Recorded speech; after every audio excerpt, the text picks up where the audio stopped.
Hello and welcome back to Where the Demon Lurks. We will be doing the prologue yet again, but only because this prologue is rewritten. So while some of the things that happened in the previous version of the prologue happen here, there are other things that happen differently in this version. I'm not gonna tell you what exactly is different because that would spoil it. So it is a significant difference, though. That's why I'm going to re-record it. Anyways, let's begin so you can see what I mean. Hooray for having dyslexic text. A bloody red light tears a hole through the middle of the office room. The demonic light caresses the countless books held against the walls, tomes that had surely outlived the duties of many a demon lord. Though for all the secrets and worlds kept between their pages, you had seen enough of them. The light rips apart further a portal from which you step out into the otherwise fairly regular room. A glass bookshelf to your left is bathed in a red hue light, reflecting your figure. If the horns and the yellow iris and the blue flame over your head did not already give it away, you are a demon. Reaching the edge of the desk, you drop your hand against the hardwood and drag it along the surface until you take a seat behind the table. Today, you begin your reign over the spawns of the underworld, as the almighty judge of the world's sinners. Today, you will make a mark on the world. Another portal opens in the middle of your office. That familiar portly demonic gut mouth sticks out first, eventually followed by the dark, bullish figure you know as Vendrake. The right-hand demon of every single demon lord thus far in the flesh. His shirt is so primly tucked into his pants, you wonder how long he spends checking himself out in the mirror every morning. The demon's slow gait, combined with his slightly raised chin, exude confidence. If you didn't know better, you'd think he owned the place, commanding the room with his eons of experience. Despite your place as a demon lord, you can't help but acknowledge that this demon is older, wiser, and holds just as much power as you do. Congratulations, my lord, on your first day in office. Today, you will be having an orientation. I went ahead and got your name card ready. Please check if your name is spelled correctly, my lord. All you have to do is think of your name and the ink will solidify. Please don't turn it into Sir Buttface like you did in your youth. The portly demon hands you a small, regular piece of plastic. On the top, there's the title Demon Lord, Probation. Yeah, we're gonna keep it as Kobu. Yes. The black ink glows white and solidifies upon the name card. Excellent, now we have a lot of ground to cover. Vendrake snaps his fingers, and a large file labeled Demon Lord Orientation appears between his hands. The file looks big enough to be classified as a weapon. You feel sick to your stomach by the mere sight of it. Vendrake, is this really necessary? I basically spent half my life around here. Yes, and the other half on Earth, when you should have been studying our rules and regulations. Am I going to be getting sass from you the entire time we're working together? You do know I'm the boss, right? Forgive me, my lord. It is just that there's so much on the line, and I must ensure that, as your right-hand demon, the underworld's affairs run smoothly. After all, your father left his greatest legacy to you, this kingdom and all its inhabitants. Your shoulders fall from the weight of Vendrake's words. Yeah, he did a lot for the underworld. That's why I want to get straight to it. I've got big plans for the underworld. You know, get a think tank going on with the other generals, maybe pick their brains about what they think needs improving. Vendrake rubs his forehead and frowns. With all due respect, the underworld got to where it is after years of meticulous work by your father. I'm sure all the demons are fine with how things are, so you don't need to rush in and start changing things up. Just maintaining the place is already good work. No, I disagree. The underworld is great and all, but there's always room for an upgrade. Isn't that the part of keeping the underworld running well too?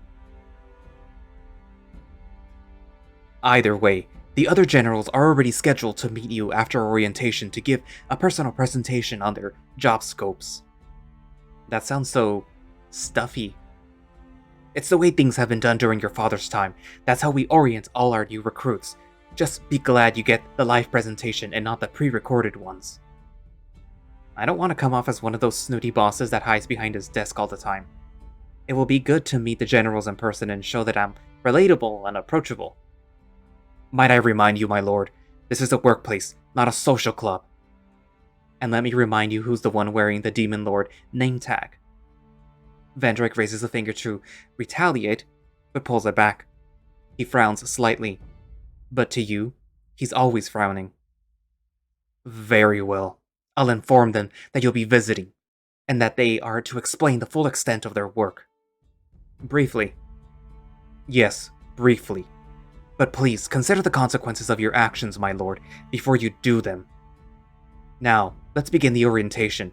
Do you remember what form BTK-95 is for? I want to say a torture tool damage report? No, it's a place that should be on fire is not on fire report. Let us review. You struggle to pay attention to Vendrake's lecture. More than once, you find yourself staring at the floor, thinking about the next video game that you want to get on Earth. Of course, each time you're caught not paying attention, Vendrake would snap the table loudly with his tail to bring you back to the education at hand. He also goes into a long explanation about his role as the Chief of Security, how his forces patrol the underworld to maintain order, and the various boring documents they fill out on a daily basis to do so. When Vendrake had finished his spiel and mini-policy documentary, all you want to do is get out of the office and start meeting your crew. Your portal opens upon Amara's workshop, just one of the many office floors that comprise the never-ending soul-crushing depths of the underworld. Bright round orbs of light hover in the sky-high ceiling, illuminating the entire area below. The space can be likened to a hangar filled to the brim with containers and machines. Large, powerful air vents stand where no one would expect windows to reside. But then again, there is nothing that exceptional to see in the underworld, at least for you. As you walk towards the cat demon standing over his workbench, you recall your youth. You visited his workspace several times while growing up.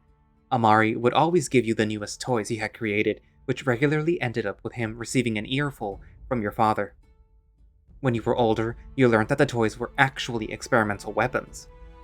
Still, you found Amare to be amusing, and now you have a chance to know him on a professional and personal level. Small spider-shaped robots scurry around the workshop, carrying pieces of metal, wires, and other technology you do not recognize. They're working to organize materials in many large cabinets that line the workshop walls. The cat demon has yet to notice your presence. Instead, he is hands deep inside the back of what looks like a modified fridge. As he yanks random wires from the machine, his translucent arms float above him to take notes. The sleek appearance of the magic-infused metal always catches your eyes. No other demon in the underworld possesses such a device, and only Amare knows how to work them. You tap Amare on the shoulder. Hey, what are you doing? Ah! Intruder! The spider bots all turn towards you, the unmistakable hum of their blasters charging echoes throughout the warehouse. Amare, it's me. You wave at the demon general with a laid-back smile. Oh, Lord Kobu, retract kill command. A loud ping echoes throughout the workshop, and the spider bots return to their original tasks. I'm surprised to see you here today, my lord. One of his floating arms tears off the note he was writing earlier and readies itself to jot down something new. Did Vendrake send out a memo that I'm coming over? Did he? I've been so busy working on my invention. I haven't checked my mail. Well, I'm just visiting the generals to get to know you guys, since it's my first day and all. I want to know what makes you guys tick, so to speak. I see. If my lord wants to know about me, I have my specs right here. Display specifications. A large screen descends from the ceiling and turns itself on. It shows what looks like a blueprint of Amare's body. As you can see, I'm made out of 90% carbon, 5% demonic energy, and 5% mystic metal. I function on a diet of lemon soda and fish sticks. In terms of reproduction, I have a... Whoa, hold it. I didn't literally mean what you're made of. I just want to talk and pick your brain a little about your job. Would you like me to display the contents of my brain for you, my lord? I can get a machine to show you the shape of my brain in a little time. A weak smile forms on your face. Okay, Amare. Let's start over. What are you working on there? Yes, I received a call earlier asking if my refrigerator was running and that I should catch it if it was. So I was performing a full diagnostic to see if my fridge had gained the ability to run and to investigate what component gave it that. Amare, that was a prank call. Someone was just trying to trick you. Oh, so my fridge didn't learn to run yet? His ears droop upon hearing the truth. I mean, you could make it happen if you want to. Yeah, I can make it run after the souls and trap them in the black hole that sends them back into the never-ending cycle of running and getting trapped. His floating arms act fast and jot down his thoughts. You're relieved that the general bounced back so quickly. Gotta say, you have a lot of stuff here. Yes, I need to fix or modify the torture machines we use, since souls tend to become accustomed to their torturing over time. We need to change their hellish experience ever so often. Although it sounds like that would take up a lot of resources and effort. It does, which is why I came up with an idea. As you know, we already have experience projecting the memories of souls. So, what if every few hours we remove the soul's most recent memories so that the souls do not remember the experience? Then we could recycle the same torture method. Exactly. So, why aren't you doing it then? I ran the proposal with the research committee, but it's been stuck in the pending phase for over 100 years. I just need to test the prototype somewhere. I might be able to help. What if I grant you permission to test it with a few souls in the physical punishment zone? Really? That's all I would need to get started. Then we have a plan. I'll put it through after I'm done with my visit. I must get back and check on the device. If you'll excuse me, my lord? Amare gives you a fastidious bow and rushes off towards one of his many cabinets to find his next machine. Just the right time for you to open a portal to head over and visit Fortis. Fortis. Bananas. You step into the brightly lit break room. The smell of coffee and baked goods that used to be here at some point still lingers in the air. On the left of the room is a table that holds the instant mixes, creamers, and sugars the workers use. The table itself is stained with the telltale ring marks of the many drinks that were created upon it.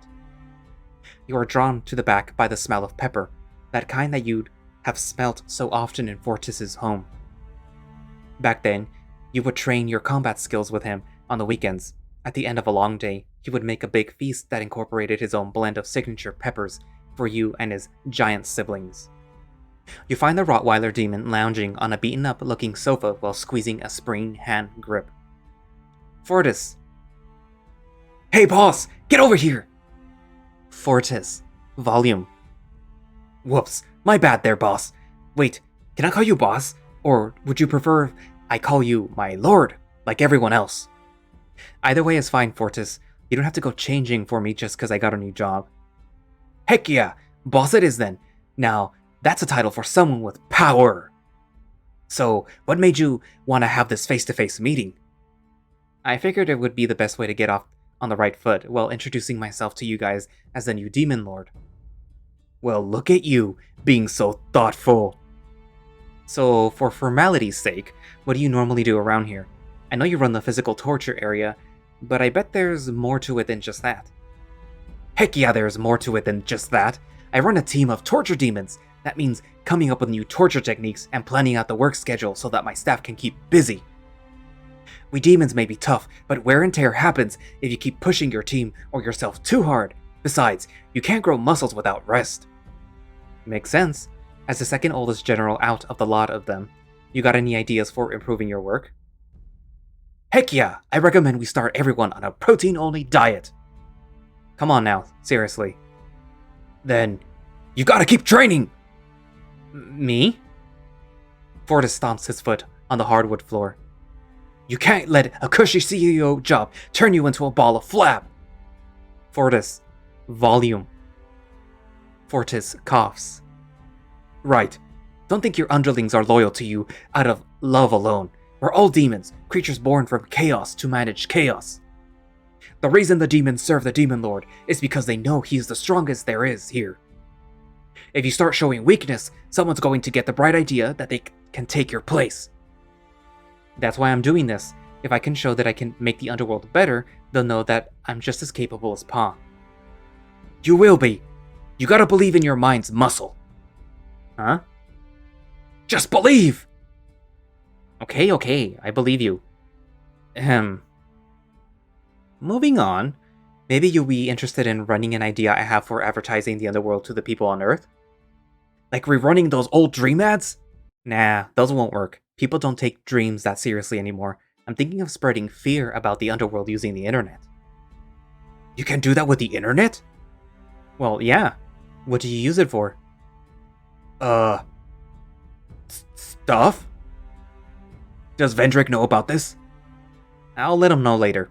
It's one of the perks of my position. Alright then, I'll have you think up an idea for an ad video, and I'll ask Nox about helping you out. Maybe I can do a training video, show how powerful our demons are. That ought to scare those mortals down the right path. Sounds like a good idea. Glad you like it, boss. We're all set then. Sweet, I'll catch you later, boss. I got a group cardio session with the next batch of torturers before their shift starts. I thought you only tortured souls. Hey, team exercise is good for the morale. You want to consider doing some too. You're getting a gut. It's a dad bod. People find it sexy. You're not a dad yet, boss. Fortis springs up and waves goodbye before opening a portal to leave. Right. All that's left is Nox. I wonder where he's going to be. You cast open your portal and step through. My office? Why am I back here? You see your desk right across the room. Walking over, you sense something off about your table. It's like looking at a line, and somewhere in the middle, someone drew another line on top of the first, giving your table a feeling of disconnectedness between the left and the right side. Nox? Something shimmers and ripples like water in midair, revealing the last of your generals. Welcome back, my lord. Nox, what are you doing here? You sent word that you wanted to see his general in person, so I thought I would come over to save you the trip. Aw, thanks, but you didn't have to. I was actually looking forward to seeing how things are outside the office. Apologies. I'll make a note of that for the future. As you walk over to your desk, you notice a stack of papers that weren't there before. When you sit down, there's a sticky note attached to said paperwork. Here are the forms requiring your review and approval. I started you easy with just 1,000 documents to read. Vendrake. P.S. My position about the underworld as a beacon of judgment since the days of your father still stands. Ugh, Vendrake. You turn your attention back to Nox. I'd say take a seat, but I see you brought your own. Nox responds to your attempt at a joke by blinking with a blank expression, his blink unsynchronized with each eye. It's a joke. Because you're floating. Never mind. Nox floats closer to the front of your desk and puts a webbed finger on his chin. Interesting, my lord. You tried to use comedy to connect with me now. Why would you make such a choice? Yeah, I don't know. It just felt natural. On that note, what is natural for a demon? Is the nature of a demon similar to a demon lord? Nox, come back to me. We don't have the time for all of your questions today. What would you ask of me then, my lord? I want to know what you do as a general of mental torture. The demons under me rely a lot more on our magic than, say, the demons of the physical torture area. We craft mazes and traps that inflict the most amount of suffering upon the souls. As you can imagine, it is very taxing on our psyche as well. Is there anything I can do to make your job easier? Don't mind us, my lord. We live to serve the ruler of the underworld until death deems it unnecessary. I see. Tell you what, would you be open to working with Fortis on an ad for the underworld? He might need someone to help him run the recording. If that is the Demon Lord's command, it shall be done. Right. You have any ideas for a video? How about a video with the gentle sounds of rain falling in the forest? Then we play a very subtle recording, almost like a whisper, repeating the many terrible tortures we do down here. Then it'll be buried in their subconscious forever. I see why you're the general meant to torture. Alright, let's run with it. As you command, my lord. I will not fail you. Is there anything else you want to share? Well, if you're asking, why exactly am I a frog? You manage to answer some of Nox's questions, with some half-baked answers until he is satisfied and returns back to his post. Even before you became Demon Lord, speaking to Nox has always been a brain-scratcher. Although you don't really know if you're making sense, the frog keeps coming back to you to ask what you think. Satisfied with the meeting you have done, you end the trip by approving Amare's machine testing. Still, there is a nagging sensation that you forgot something, but you're not sure what. You decide to ignore the feeling and get back to your tedious part of your work. It takes you the whole day just to make a dent on the massive pile, but progress is progress. The initial burst of energy you feel when you started tackling the paperwork dwindles away as the hours pass, the pile of unfinished work still casting a shadow overhead. Even one complaint report takes hours for you to go through. Still, you soldier on. When you grab the 20th report from the pile, a strong vibration rumbles beneath your feet. The pile of incomplete paperwork shakes, almost toppling over. What was that? A portal opens in front of your desk, and a furious-looking Vendrake steps through. My lord! Oh, Vendrake, I'm doing my job, okay? You don't need to check up on me. How can you be so calm? What happened? Vendrake snaps his fingers, and a portal opens next to him. Amare is the first to step out of the portal. Amare? Amare looks at Vendrake, then to you with a dazed expression. Who's he? Vendrake smacks his forehead. That's our leader, Lord Kobu. Oh, right. Hello, Lord Kobu. Amare? What's going on? Well, I tried out this new machine I invented just now at the place where the demons do workouts. The physical torture zone. Yes, that. Then the machine just... what's the word? I can't remember. Exploded! It exploded. Both Amare and the demons caught in the blast all have selective memory loss. It's a train wreck out there. There are a dozen demons with no clue about what they were supposed to be doing. Some even got convinced that they should be tortured while the souls use the machines. Amare blinks emptily at Vendrake, then back to you. Don't worry, the effects will wear off in a few hours. Or was it a few weeks? Years? I don't remember how long I set the machine to. He looks back at the fuming Vendrake. Have you always had a throbbing vein on your forehead, Vendrake? Vendrake ignores Amare.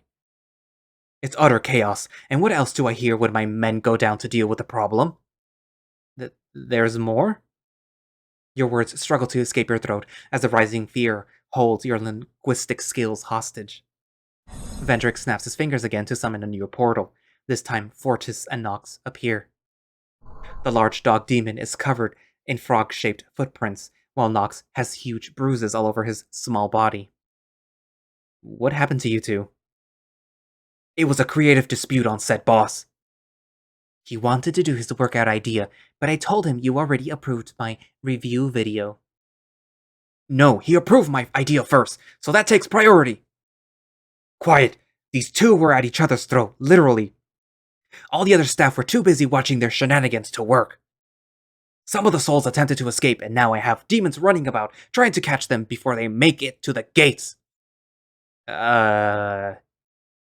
This is what I warned you about, my lord. Now, what are you going to do about this? Your mind draws a blank. The fear that you have single-handedly started the breakdown of the underworld fills you with an immeasurable amount of dread. Your eyes dart back, about searching for someone or something to help you. Amare? He's still in the daze and appears unsure of where he even is. What about Fortis or Nox? Those two are too busy staring daggers at each other. You are alone in this, and you don't know what to do. Vendrake seems to sense this and shakes his head. That is all. All of you back to your posts. Let our lord contemplate the next step. Whatever projects you were given, they're cancelled indefinitely. The other generals nod and exit the portal to carry out their orders. Vendrake looks at you one more time and you feel the scorn of his gaze fall upon you. Did you see what you did? How could you let this happen? Hey, lay off, okay? I didn't know any of this was going to turn out like this. It's your job to know. That's why I was against you trying to bring in your juvenile ideas. Look at what happened. Watch your tone, Vendrake. I'm saying this for the good of the underworld. If you're half the leader your father was, you'd heed my warnings and stop before you make things worse. Get in line! It takes everything out of you not to just throttle Vendrake with your powers. No. You say so softly it's almost a whisper. I am not going to give up just because of one setback. Well then, I'm not going to let the underworld fall. Not even because of you, my lord. Squeezing the report in your hand, you feel your claws penetrating the already thick papers as they begin to bury through into the palm of your hand. Vendrake opens a portal and turns to leave. The moment the portal closes, you slam your fist onto the table. Damn it! Damn it! The sadness and anger that had been boiling up inside of you threatens to spill out in waves. Yet you still tell yourself to keep it together. Keep it together. I'm the Demon Lord. I'm the Demon Lord. I'm not... Damn it! You spend the rest of your time contemplating your mistakes. Whatever determination you had left flickers like a dying matchstick. Still, you march on, hoping to prove Vendrake wrong. Thus begins your tumultuous relationship with your second-in-command. Meetings with Vendrake turn into more of a competition of who would press their thumb over the other more strongly. I say a longer lunch break will do everyone some good. No, 30 minutes has been the way for years. You're turning the workers into slobs. It reaches a point where it seems like he just purposefully disagrees with you if you ever try to do things outside of how your father ran the company.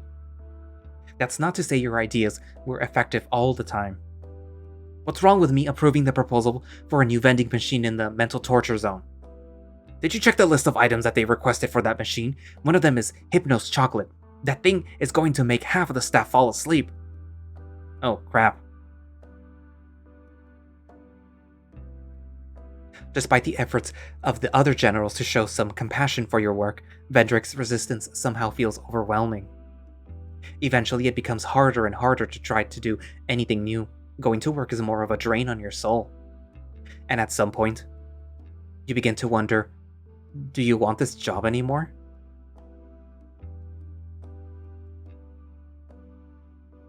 Before you know it, 5 years have passed. My lord! Ugh. The sharp voice, instantly recognizable as your second-in-command, rings throughout your office like cymbals crashing against your ears. You raise the handheld console you were using before Vendrake was so rude as to interrupt. Vendrake is fuming, his hands balled up tight and shaking with a building rage. My lord! Just go already, I'll be there. You wave him away. Vendrake lets out an angry scoff and floats towards the door, slamming it shut as he leaves. With peace and quiet having resumed, you place the handheld console upon the table and sit back. You glance over your table. Piles of paperwork have stacked up, all waiting for review and approval. In the far right corner is a photo frame of your father. Well, Pa, it's been 5 years. When is this job supposed to get easier? You frown at the photograph and slump over the desk with your head buried into your hands. This job has been slowly eating away at you each and every day. You pull yourself up and open your portal. Better get there or Vendrake will blow a blood vessel. You make your way to the meeting room.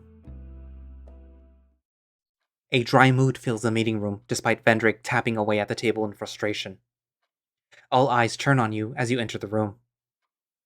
Hey gang, let's get this meeting started. Okay, I'll just take the attendance then. Someone kill me.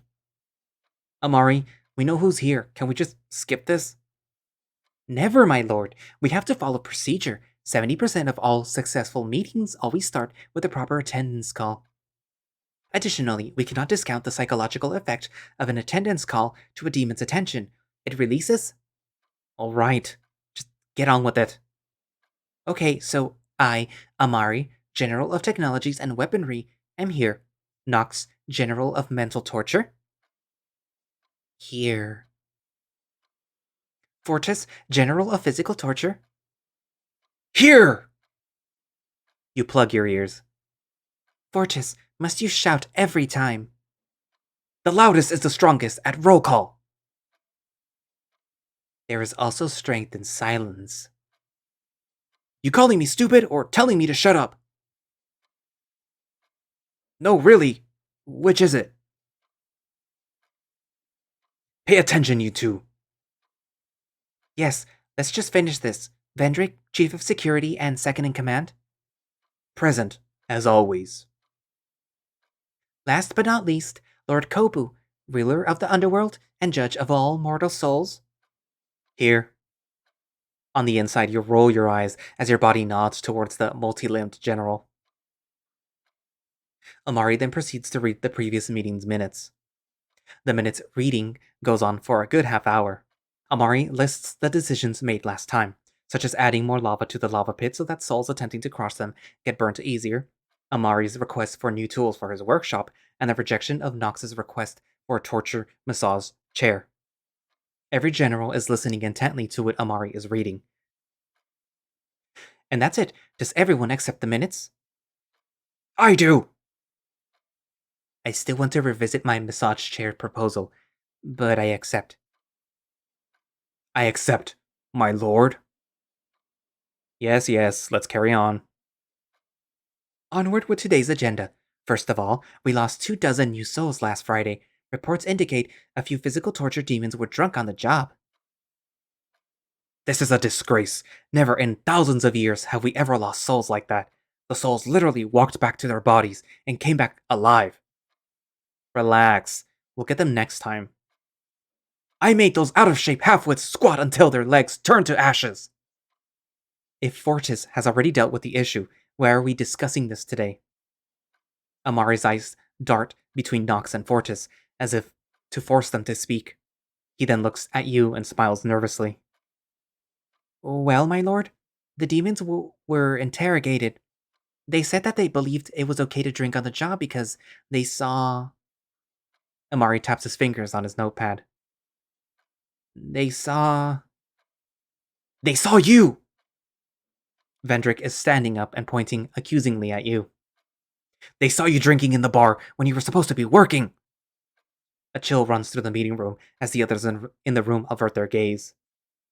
Leaning back, you cross your arms defensively. Your shoulders rise up, making you look smaller. Well, I could have sworn I weren't disguised that time. The demons look to each other, then back at you.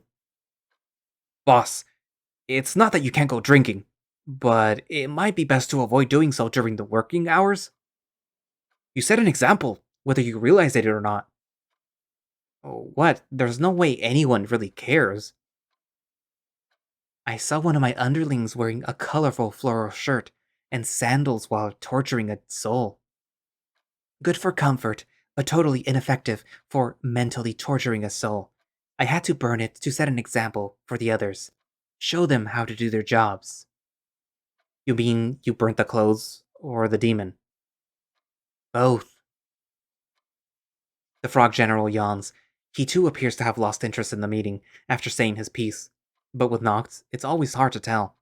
He's the type to keep his guard up no matter the company he's with. Boss, is something going on with you? Do you need more time to get used to the job? Maybe it's performance anxiety. Yes, I can have a machine ready to look into your brain and let you physically punch out your anxiety in no time. Can we please stop talking about my issues? Your issues are why we're in this predicament in the first place. You lock eyes with your second in command. You know what? I've been listening to you. No, arguing with you since day one. You're always in my business, and I've had enough. Amare, note this down. Vendrake, I'm suspending your role as second in command until you learn to be less of a thorn in my side. Your sudden outburst leaves everyone with their mouths hanging, especially Vendrake. Vendrake stands up from his seat, his protruding gut punching the table to the side slightly. You can't! You growl at the general and slowly stand up. His eyes narrow towards you. I implore you, my lord, to reconsider. Vendrake's hands are leaving dents on the table as he grips them for dear life. You decide to retaliate in the same cool facade the demon is putting up. I'm sorry, Vendrake, but I just don't think your management style is in line with my vision for our company. Perhaps your techniques have fallen out of time. Vendrake snorts briefly. Funny, I've never heard that complaint from any of the other demon lords before. Perhaps our lord just hasn't reached the caliber befitting of his title. How pitiful. His mouth and eyes contort into a wicked smile. A smile that makes you feel so small that you're still running in the palm of Vendrake's hand. Anger surges through your veins until the blue flames above your head practically erupt into a tower of fire. Enough! Sit! You swing your hand in front of you and unleash pressure. A wall of invisible energy pushes down on Vendrake's shoulders. The force is too much for Vendrake to withstand, and he falls like a sinking rock. The vibration of his fall topples Vendrake's chair, and it hits the general right on his head. Gah! Fortis covers his mouth to stifle his laughter, while Amare's extra hands pull out a camera to snap a photo of what just happened. Vendrake silently picks himself back up and sits down without looking at anyone. Assuming the matter has been resolved, you take your seat as well. Can we just move on to the next agenda? Those in the room check their agenda sheets. Right then. Next on the agenda is regarding sin rating. The team in the R&D want feedback on a new sin they discovered, replying to long messages online with a single word response. Fine. With that, the rest of the meeting goes on, although you struggle to contribute much to the discussion. Your mind is adrift, and you'd rather be anywhere else but here. Still, you force yourself to remain somewhat aware until the end of the meeting. And that's everything for today's meeting. We'll meet again next week, same day, same time, as per the schedule. Until then... Nox is the first to leave, and just before Vendrake goes, you both exchange dirty looks with one another. Once Vendrake is gone, you quickly open your portal and take your leave. There is somewhere you need to be. Where is he? Vendrake paces, circling around the Demon Lord's desk, the very desk he had always been at the foot of, diligently serving his master's plan. Although usually calm and composed, the general is agitated to the nth degree after what happened in the meeting. How dare he strip me of my rank? Me, the first demon general, after many lifetimes of service. That insolent brat! Vendrake slams the desk hard with his fist. The vibration causes the pile of documents and the photographs on the desk to fall. He grabs the frame and looks at the picture of the previous demon lord, eyes longing for the command of the superior leader. My lord, you will always be our true ruler. The fates were cruel to take you away and to leave us with. Forgive me. I tried to teach young Kobu, but he has cast me aside. Until now, every demon lord he served had given Vendrake a sense of pride. He felt like he was the right-hand man of the greatest and most powerful being in all of creation. Oh, but how people can change. His stomach burns at the mere thought of taking orders from someone who is only demon lord by title and nothing else. His fingers creak as he considers all the lost potential in the underworld. Everything that Vendrake worked to protect is crumbling away in the hands of this pathetic excuse of a demon lord. If I were demon lord, I'd run this place differently. No more nonsense that it will jeopardize everything we've built. Demons are meant to torture souls, and that's what they'll do, processing souls day in and day out. Then the glory of the underworld will be known to all, and the mortals will learn to fear us demons again. If only I had a chance. Vendrake's monologue is interrupted by the sound of the office door opening slightly. Who's there? Vendrake opens his coat to reveal the monstrous mouth of his stomach. His second mouth begins to emanate an orange glow, ready to spew forth molten fire. Although there's nothing there, he is aware of a presence with him in the room. A presence that wants to speak to him. Whispers surround him in all directions. I see. So it's you. I've only heard stories, but your presence here is an honor. He returns to a neutral stance and stands in contemplation while looking at the desk. The room fills with a cold atmosphere, Vendrake a stoic pillar in the lifeless space. His eyes widen and become milky gray. He continues to speak, although no one is there. Yes, of course I can deliver. Help me be the Demon Lord, and I promise you won't regret it. The cool atmosphere was gone in a thumping heartbeat. Vendrake's eyes return to normal as he looks around, somewhat perplexed.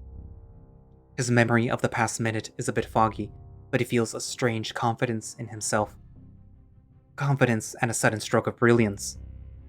He leans into the seat and steeples his fingers together. A wide smile grows across his face, which also reaches the gaping mouth in his stomach. Yes, this will do nicely. Behind the door of the Demon Lord's office, a hooded Nox sits waiting on the other side. He hears the sound of Vendrake opening a portal. Without saying anything, he cloaks himself in invisibility and retreats into the shadows.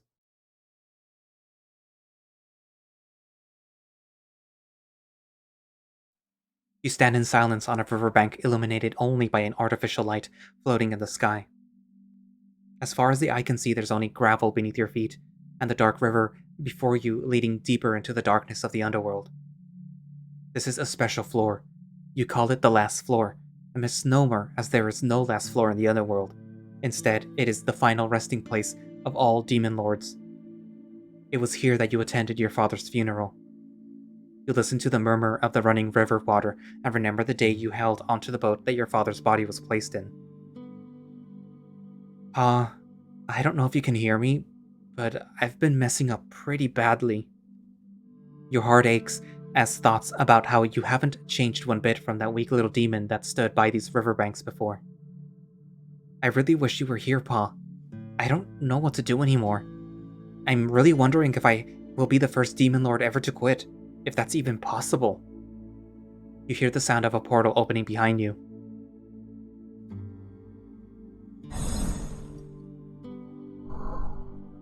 Boss! You turn around and see Fortis and Amare side by side. We are concerned about you, Lord Kobu. Overwhelmed by tiredness, you cannot even fake a smile. Sorry, I made you guys worry. I just wanted to come and take in the scenery. Oh no, you can't say that after the scene you pulled back in the meeting room. I say this for myself, but Vendrake deserved it. The demon is always going on and on about regulations and messing with my creations. Amare! Fortis approaches you and puts a hand on your shoulder. Where's your fire boy? Where's the demon that I trained when he was just in diapers? Where's your fight back? I don't know, Fortis. Maybe it's gone. Maybe I never had it in the first place. I can help you look if you need help. Amare steps in next to Fortis. Finding things is a lot easier with more hands. His floating appendages rise up and wave at you. Despite being bogged down by your sullen state, a small smile breaks through. Thank you for the offer, Amare. Thing is, I'm not sure finding the spirit to fight back is enough to keep me here. It's not just the mistakes. I don't know if I have any purpose in this company. You want to quit? Fortis suddenly pulls you into a bear hug and buries your face into his chest. You cannot give up, boss! Fortis, you're suffocating our lord. Amare grabs hold of the large demon's arms with all hands and tries to pull him away, but Fortis is just too strong. You are you, and you're going to have a hard time becoming Demon Lord, but you shouldn't see yourself as a failure.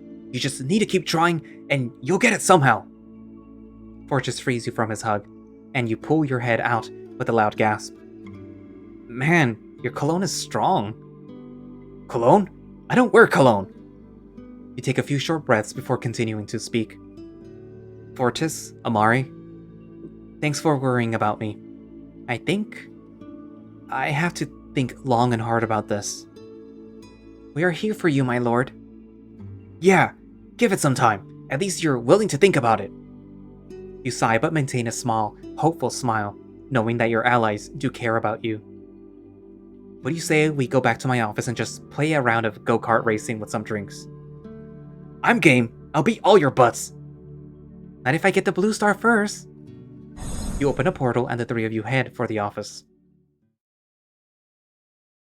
The moment the three of you step into the office, you sense a heavy tension in the air. Vendrake is standing in front of your desk with his hands behind his back. Vendrake, what are you doing here? Vendrake observes you with a stoic face, yet there is something about his eyes. The way his eyes are fixated on you portrays his preoccupation on a single thought. One that you are unable to tell. Now's not a good time to look for trouble with the boss, Vendrake. Another portal opens and Nox appears. Nox, why are you here? Vendrake summoned me. He said there was an important announcement. Yes, it is a very important announcement.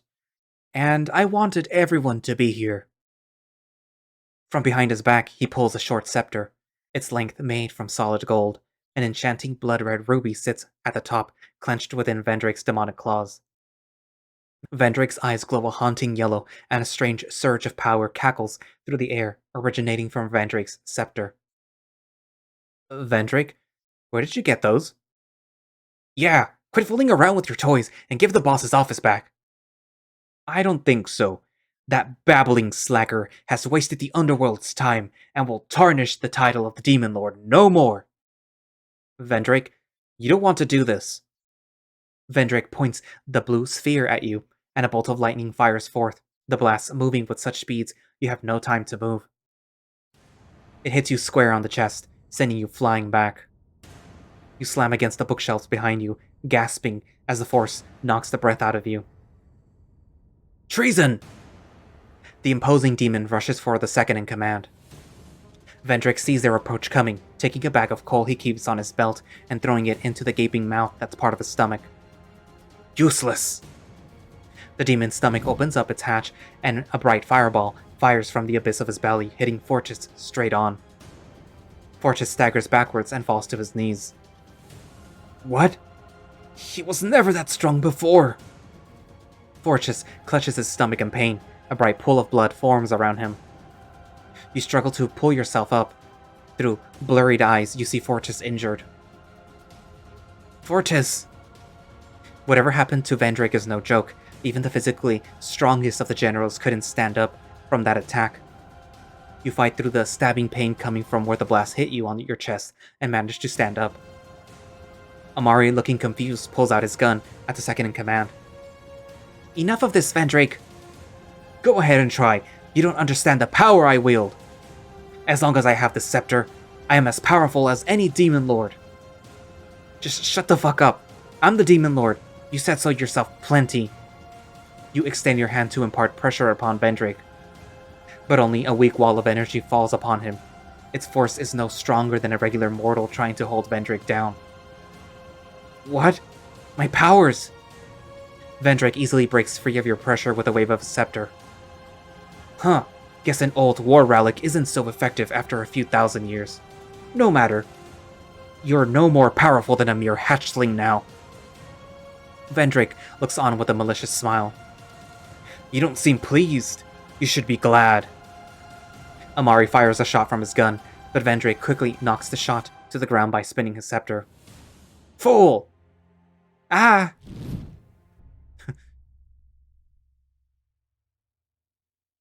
No, just stop him, Nox! The frog demon does not budge from where he stands. Nox, what are you doing?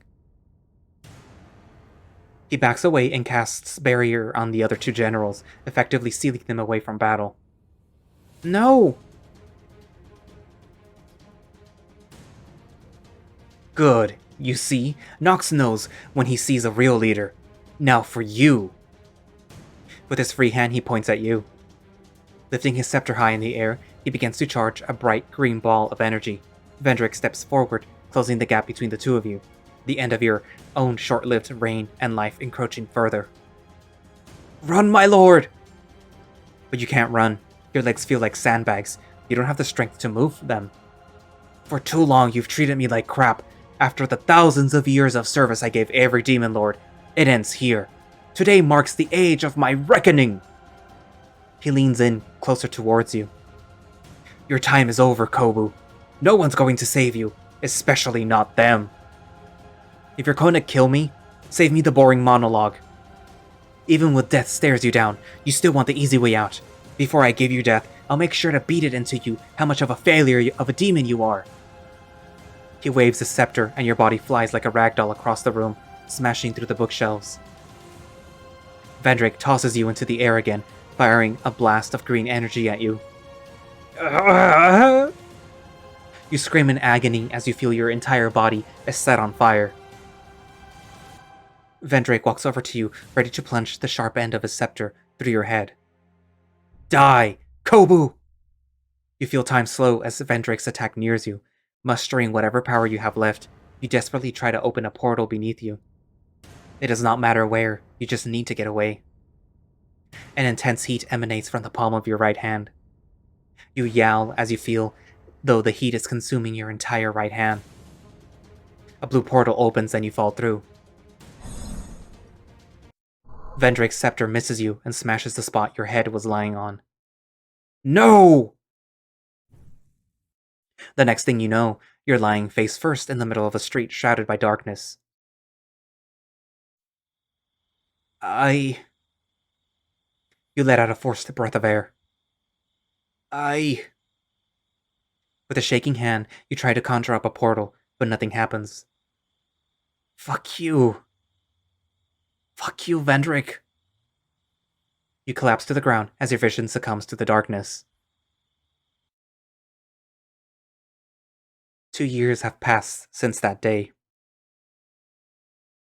It's the dead of night, and all those who reside in the town of Kibbleton are asleep. Not a single soul notices a sky-blue portal opening in the middle of the vacant streets. A figure emerges and looks around, amused by their surroundings. So, this is where you've been hiding all this time. To be continued. Oof, so, yeah, that was the end of the revamped prologue of Where the Demon Lurks. And as you can see, there are certain things that changed. For example, Kobu now has different expressions, and his mouth moves. The generals still don't have sprites, and I think the dog angel guy is named Lucian, and he is now a complete sprite. And don't ask me how I know this, but both him and Kobu are both revamped, meaning that their sprites are not just one single image or different single images. It's technically the body and then different heads. And I would actually like to know how to do that, because I may or may not be working on my own visual novel, and eventually I might get sprites, and I eventually might want to do something like that too.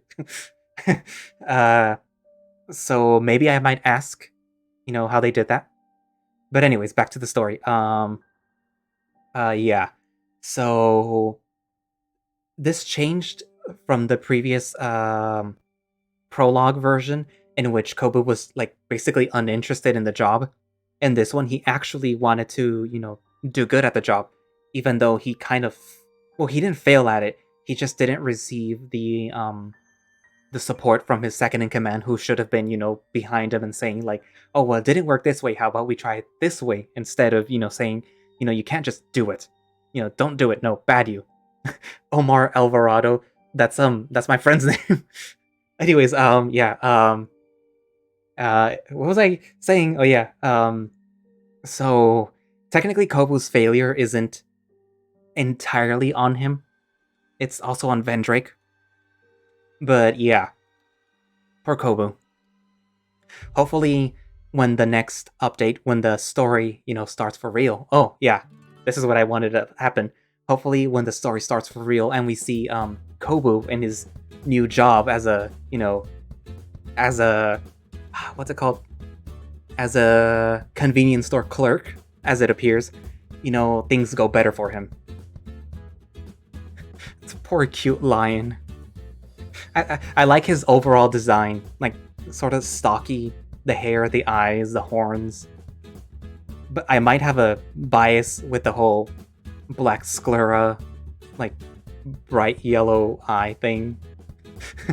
Who could I possibly be thinking of when I talk about that? But anyways, so what did you guys think of the new prologue? Did you guys like it? Is it better than the previous one? Did you like the previous one better? Is there little things that you think might need to be changed? Because the people working on this project are actually very receptive to feedback. So if you have any good feedback, good constructive criticism, not bad constructive criticism, they would probably like to hear it. Any suggestions or anything like that. So yeah, for now I'm just looking forward to the first chapter, I guess, of Where the Demon Lurks, and as soon as it's out, you can bet that I will record it and I will put it up on here.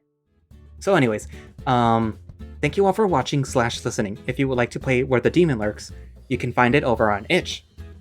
And if you would like to support the project, I believe that they do have a Patreon, because I see the little P on the bottom. And if you would like to follow them on Twitter, there will also be a link down for that.